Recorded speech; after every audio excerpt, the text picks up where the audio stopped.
चीनी फेरी वाला, जिसे वह चीनी भाई या चीनी यात्री के नाम से पुकारती थी, महादेवी वर्मा द्वारा रचित यह एक अत्यंत मार्मिक और प्रसिद्ध संस्मरण है। यह संस्मरण उनके स्मृति की रेखाएं जो 1943 में प्रकाशित हुई थी में संकलित है। इस रचना में महादेवी जी ने भारत में रहकर कपड़ा बेचने वाले एक साधारण चीनी नागरिक के मानवीय संवेदना और उसके संघर्ष तथा पारिवारिक विरह की जीवंत चित्रण करती हैं। पहली मुलाकात और आत्मीयता की शुरुआत। लेखिका की मुलाकात एक चीनी फेरी वाले से होती है जो कंधे पर कपड़ों का भारी गट्ठर लादे गलियों में घूम घूम कर सामान बेचता है। संबोधन का प्रभाव। शुरुआत में वो लेखिका को मेम साहब कहकर पुकारता है, जिससे लेखिका असहज हो जाती है। लेकिन जब लेखिका विदेशी कपड़े खरीदने से मना करती है तो बड़ी मासूमियत से कहता है, हम क्या फॉरेन हैं? हम तो चाइना से आता है मेम साहब। पारिवारिक रिश्ता। धीरे धीरे वो लेखिका को जीजी अर्थात बड़ी बहन कहकर पुकारने लगता है। दोनों के बीच एक अनूठा और आत्मीय भाई बहन का रिश्ता बन जाता है। इस संस्मरण का जो मुख्य बिंदु है वह है चीनी फेरी वाले का संघर्ष और अतीत। बहन की तलाश। वह चीनी युवक अपनी छोटी बहन और प्यारी बहन की तलाश में भटकते हुए चीन से भारत इलाहाबाद आया हुआ था। युद्ध या विषम परिस्थितियों के कारण उसकी बहन जो है बिछड़ गई थी। अकेलेपन का दर्द। विदेशी धरती पर वह बिल्कुल अकेला है और अपनी आजीविका चलाने के लिए वह दिन भर कठिन परिश्रम करता है। उसकी आंखों में हमेशा अपनी बहन को खोने का दर्द और उसे ढूंढने की उम्मीद तैरती रहती है। चीनी फेरी वाले की चारित्रिक विशेषताएं। उसका जो कद है वो नाटा है, समतल चेहरा, पीलापन लिए हुए रंग और नीली भूरी आंखें। वह पाजामा, कुर्ता और कोट पहनता था। स्वभाव से वह अत्यंत सरल, ईमानदार, संवेदनशील और स्वाभिमानी है। पैसे कमाने से ज्यादा उसे इंसानी लगाव और अपनों के प्यार का वह भूखा है। महादेवी वर्मा लिखती है कि यद्यपि सभी चीनी देखने में एक जैसे कार्बन कॉपी की तरह लगते हैं, लेकिन इस फेरी वाले का व्यक्तित्व बताता है कि वह कोई रोबोट नहीं बल्कि भावनाओं से यानी मानवीय भावनाओं से भरा हुआ एक इंसान है। तो दोस्तों आइए शुरू करते हैं चीनी फेरी वाला। मुझे चीनियों में पहचान का स्मरण रखने योग्य विभिन्नता कम मिलती है। कुछ समतल मुख एक से सांचे में ढले से जान पड़ते हैं और उनकी एक रास्ता दूर करने वाली वस्त्र पर पड़ी हुई सिकुड़ने जैसी नाक की गठन में भी विशेष अंतर नहीं दिखाई पड़ता। कुछ तिरछी, अधफुली और बिरल भूरी बरौनियों वाली आंखों की तरल रेखाकृति देखकर भ्रांति होती है कि वे सब एक नाप के अनुसार किसी तेज धार से चीरकर बनाई गई हैं। स्वाभाविक पीत वर्ण चरण चिन्ह पर पड़े हुए धूल के आवरण के कारण कुछ ललछहे सूखे पत्ते की समानता पा लेते हैं। आकार, प्रकार, वेशभूषा सब मिलकर इन दूर देशियों को यंत्र चालित पुतलों की भूमिका दे देते हैं। इसी से अनेक बार देखने पर भी फेरी वाले चीनी को दूसरे से भिन्न करके पहचानना कठिन है। पर आज मुखों की एक रूप समिष्टि में मुझे एक मुख आर्द्र नीलिमामयी आंखों के साथ स्मरण आता है, जिसकी मौन भंगिमा कहती है, हम कौरवन की कापियां नहीं हैं। हमारी भी एक कथा। यदि जीवन की वर्णमाला के संबंध में तुम्हारी आंखें निरक्षर नहीं है तो तुम पढ़कर देखो ना। कई वर्ष पहले की बात है। मैं तांगे से उतरकर भीतर आ रही थी और भूरे कपड़े का गट्ठर बाएं कंधे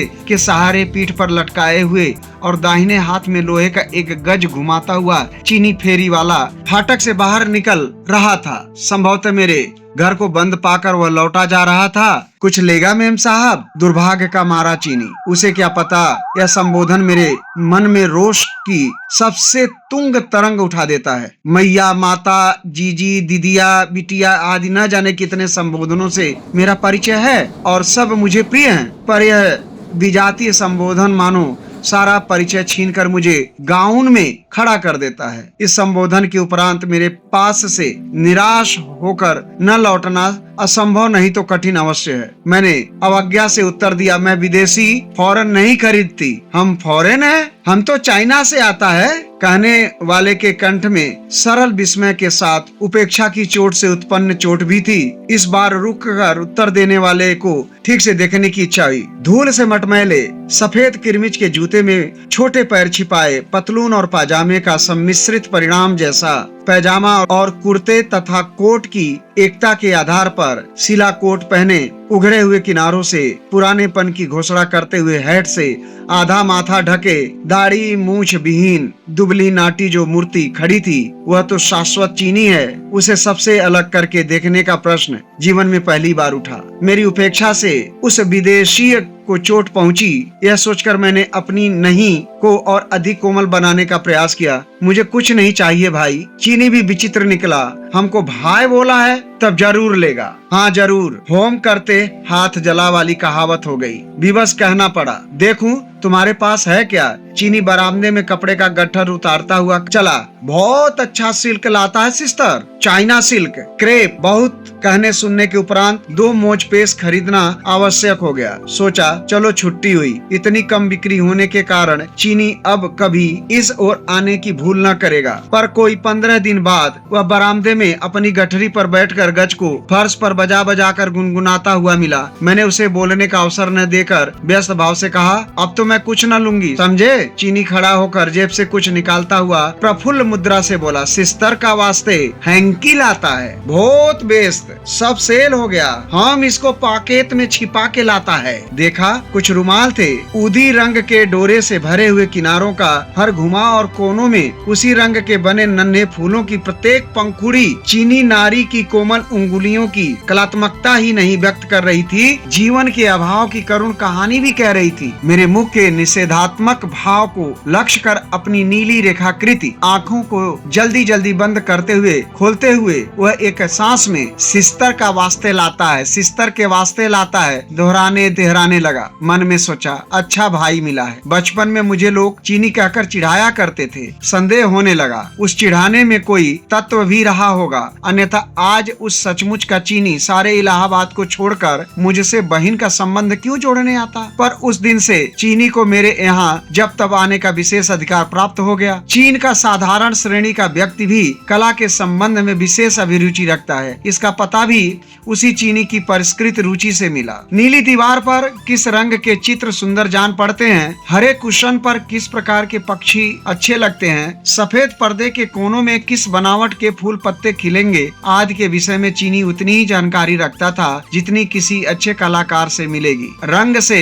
उसका अति परिचय यह विश्वास उत्पन्न कर देता था कि वह आंखों पर पट्टी बांध देने पर भी स्पर्श से रंग पहचान लेगा। चीन के वस्त्र, चीन के चित्र आदि की रंगमयता देखकर भ्रम होने लगता कि वहाँ की मिट्टी का हर कण भी इन्हीं रंगों से रंगा न हो। चीन देखने की इच्छा प्रकट करते ही सिस्टर के वास्ते हम चलेगा कहते कहते चीनी की आंखों की नीली रेखा प्रसन्नता से उजली हो उठती थी। अपनी कथा सुनाने के लिए भी वह विशेष उत्सुक रहता था, पर कहने सुनने वाले के बीच की खाई बहुत गहरी थी। उसे चीनी और बर्मी भाषाएं आती थी, जिनके संबंध में अपनी सारी विद्या बुद्धि के साथ आंखों के आगे अंधे नाम नयन सुख की कहावत चरितार्थ करती थी। अंग्रेजी की क्रियाहीन संज्ञाएं और हिंदुस्तानी की संज्ञाहीन क्रियाओं के सम्मिश्रण से जो विचित्र भाषा बनती थी, उसमें कथा का सार मर्म बंध नहीं पाता था। पर जो कथाएं हृदय का बांध तोड़कर दूसरों को अपना परिचय देने के लिए बह निकलती हैं, वे प्रायः करुण होती हैं और करुणा की भाषा शब्दहीन रहकर भी बोलने में समर्थ हैं। चीनी फेरी वाले की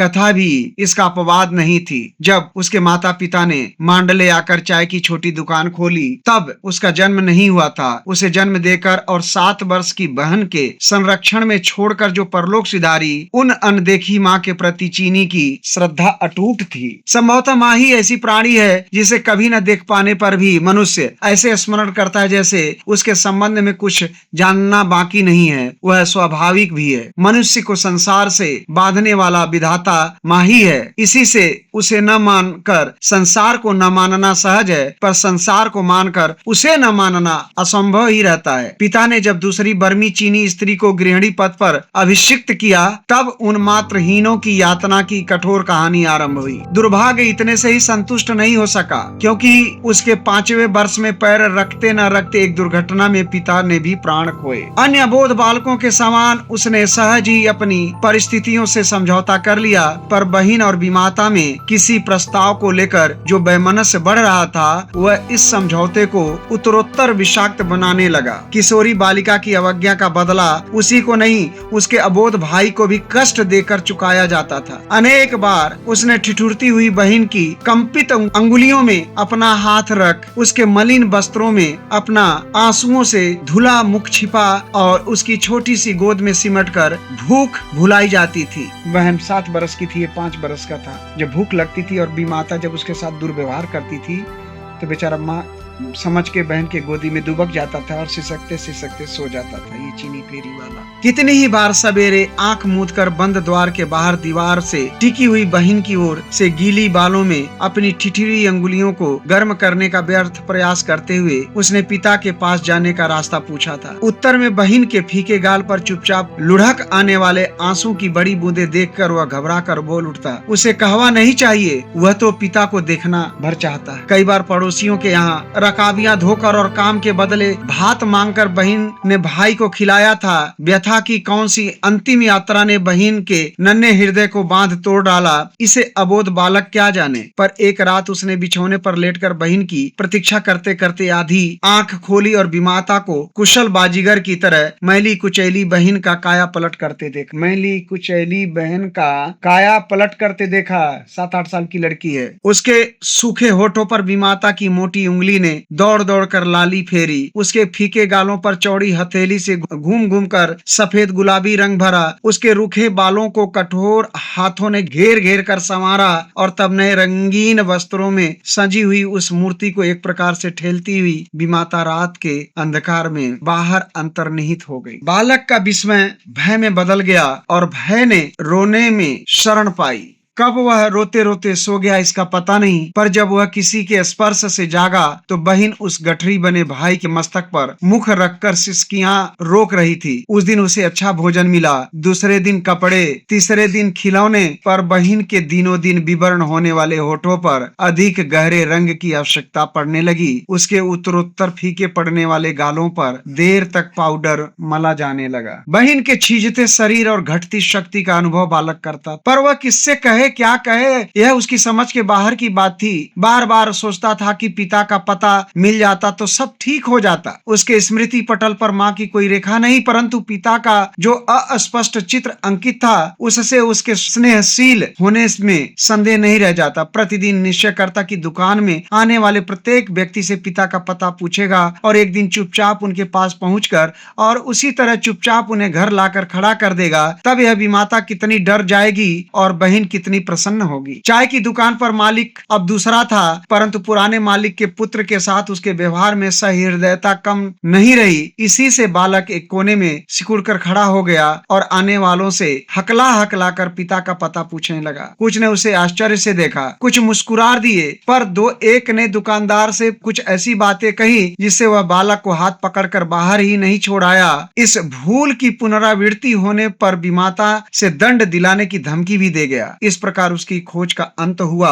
बहन का संध्या होते ही काया पलट, फिर उसका आधी रात बीत जाने पर भारी पैरों से लौटना, विशाल शरीर वाली बीमाता का जंगली बिल्ली की तरह हल्के पैरों से बिछौने से उछलकर उतर आना और बहन के शिथिल हाथों से बटुए का छीन जाना और उसके भाई के मस्तक पर मुख रखकर स्तब्ध भाव से पड़ रहना आदि क्रम ज्यों का त्यों चलते रहे। पर एक दिन बहन लौटी ही नहीं। सवेरे बीमाता को कुछ चिंतित भाव से खोजते देख बालक सहसा किसी अज्ञात भय से सिहर उठा। बहन उसकी एकमात्र आधार बहन, पिता का पता न पा सका, अब बहन भी खो गई। वह जैसा था वैसा ही बहन को खोजने के लिए गली गली में मारा मारा फिरने लगा। रात में वह जिस रूप में परिवर्तित हो जाती उसमें दिन को उसे पहचान सकना कठिन था। इसी से वह जिसे अच्छे कपड़े पहने हुए जाता देखता उसी के पास पहुंचने के लिए सड़क के एक ओर से दूसरी ओर दौड़ पड़ता। कभी किसी से टकराकर गिरते गिरते बचता, कभी किसी से गाली खाता,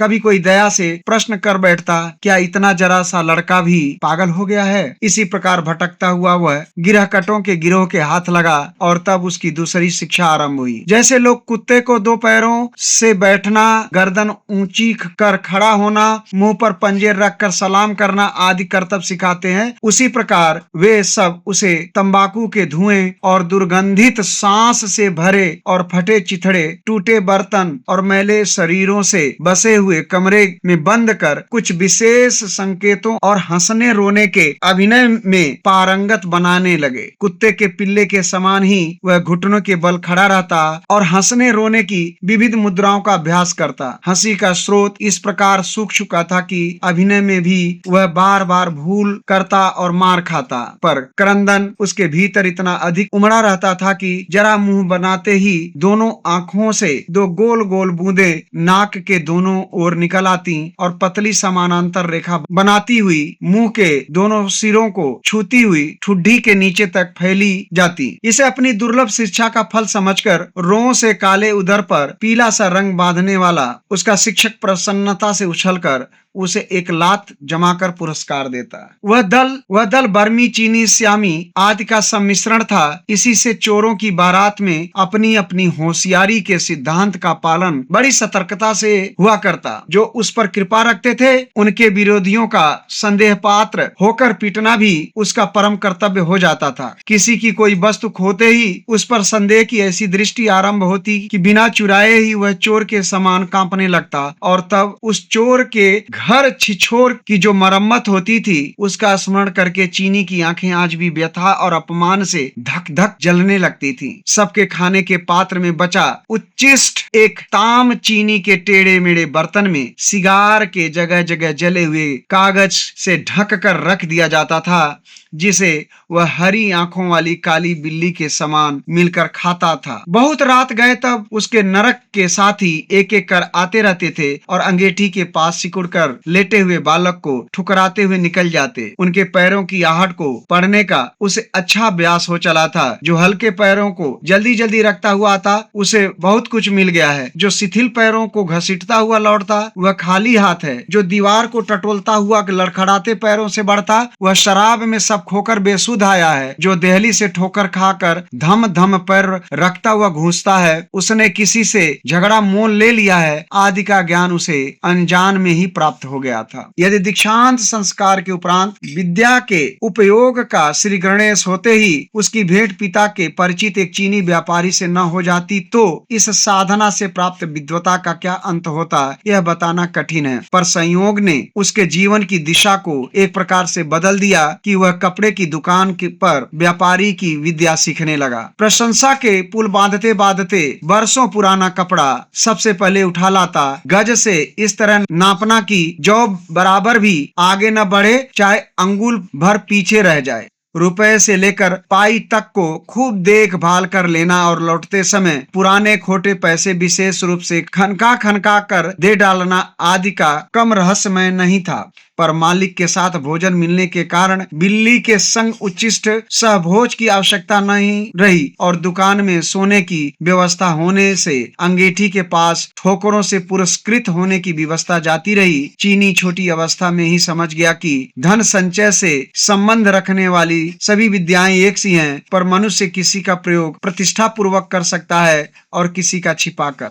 कुछ अधिक समझदार होने पर उसने अपनी अभागी बहन को ढूंढने का बहुत प्रयत्न किया, पर उसका पता न पा सका। ऐसी बालिकाओं का जीवन खतरे से खाली नहीं रहता। कभी वे मूल्य देकर खरीदी जाती हैं और कभी बिना मूल्य के गायब कर दी जाती हैं। कभी वे निराश होकर आत्महत्या कर लेती हैं और कभी शराबी ही नशे में उन्हें जीवन से मुक्त कर देते हैं। उस रहस्य की सूत्रधारणी विमाता भी संभवतः पुनर्विवाह कर किसी और को सुखी बनाने के लिए कहीं दूर चली गई थी। इस प्रकार उस दिशा में खोज का मार्ग ही बंद हो गया। इसी बीच में मालिक के काम से चीनी रंगून आया। फिर 2 वर्ष कलकत्ते में रहा और तब अन्य साथियों के साथ उसे इस ओर आने का आदेश मिला। यहाँ शहर में एक चीनी जूते वाले के घर पर ठहरा और सवेरे 8 बजे से 12 बजे तक और 2 से 6 बजे तक फेरी लगाकर कपड़े बेचता रहता था। चीनी की 2 इच्छाएं थी, ईमानदार बनने की और बहन को ढूंढ लेने की, जिनमें से एक की पूर्ति तो स्वयं उसी के हाथ में थी और दूसरी के लिए वह दिन प्रतिदिन भगवान बुद्ध से प्रार्थना करता रहता पड़ता था। बीच बीच में वह महीनों के लिए बाहर चला जाता था, पर लौटते ही सिस्टर का वास्ते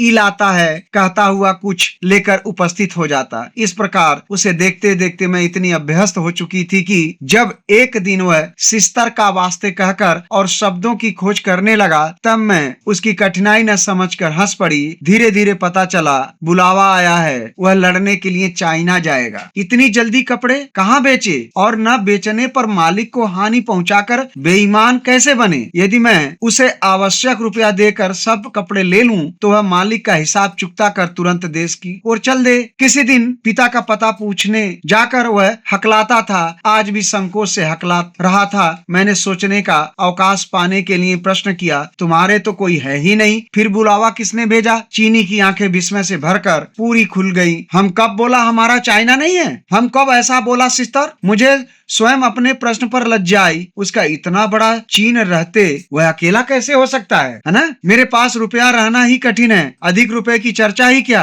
पर कुछ अपने पास खोज ढूंढकर और कुछ दूसरों से उधार लेकर मैंने चीनी के जाने का प्रबंध किया। मुझे अंतिम अभिवादन कर जब वह चंचल पैरों से जाने लगा, तब मैंने पुकार कर कहा, यह गज तो लेते जाओ। चीनी सहज विस्मय के साथ घूमकर सिस्टर का वास्ते कह सका, शेष शब्द उसके हकलाने में खो गया। और आज कई वर्ष हो चुके हैं। चीनी को फिर देखने की संभावना नहीं। उसकी बहन से मेरा कोई परिचय नहीं, पर न जाने क्यों वे दोनों भाई बहन मेरे लिए स्मृति पट से हटते ही नहीं। चीनी की गठरी में से कई थान मैं अपने ग्रामीण इलाकों के कुर्ते बना बना कर खर्च कर चुकी हूँ, परंतु अब भी 3 थान मेरी अलमारी में रखे हैं और लोहे का गज दीवार के कोने में खड़ा है। एक बार जब इन थानों को देखकर खादी भक्त बहन ने आक्षेप किया था, जो लोग बाहर से विशुद्ध खद्दरदारी होते हैं वे भी विदेशी रेशम के थान खरीद कर रखते हैं, इसी से तो देश की उन्नति नहीं होती। तब मैं बड़े कष्ट से हंसी रोक सकी थी। वह जन्म का दुखिया, मातृ पितृहीन और बहन से बिछड़ा हुआ चीनी भाई अपने समस्त स्नेह के एकमात्र आधार चीन में पहुंचने का आत्मतोष पा गया है, इसका कोई प्रमाण नहीं, पर मेरा मन यही कहता है। तो फिर किसी दूसरे संस्मरण में मिलते हैं।